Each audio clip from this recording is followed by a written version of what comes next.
भारतीय सेना का एक जवान छुट्टियों में बाइक से अपने घर जा रहा था। तभी अचानक उसकी नजर बाइक के साइड मिरर पर जाती है तो वो देखता है कि उसके पीछे नकाब की आतंकवादियों से भरी एक गाड़ी तेज रफ्तार से उसकी तरफ बढ़ रही है। लेकिन जैसे ही जवान पीछे मुड़कर देखने जा ही रहा होता है कि अचानक सभी आतंकवादी एनकाउंटर में मारे गए अपने साथी का बदला लेने के लिए जवान के ऊपर अंधाधुंध फायरिंग शुरू कर देते हैं। तभी जवान अपनी जान बचाने के लिए अपने बाइक को तेज स्पीड में भगाने लगता है और अपनी बाइक को सड़क के बगल में दिखाई दे रहे एक कच्चे रास्ते पर मोड़ लेता है और उबड़ खाबड़ रास्तों से होते हुए तेजी से घने जंगल के भीतर चला जाता है। फिर जवान अपनी बाइक को जंगल में बने एक गड्ढे में धक्का देकर उसकी फ्यूल पाइप को खींचकर तोड़ देता है।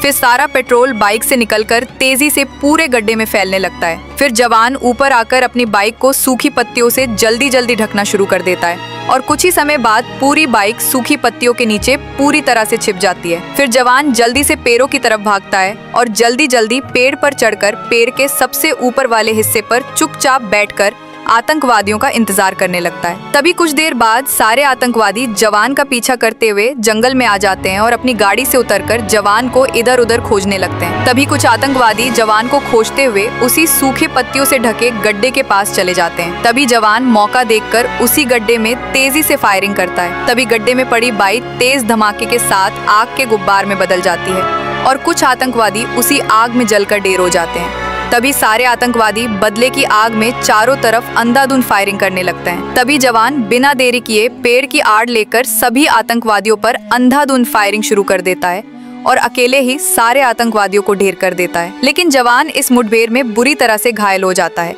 फिर किसी ने लाइक सब्सक्राइब नहीं किया।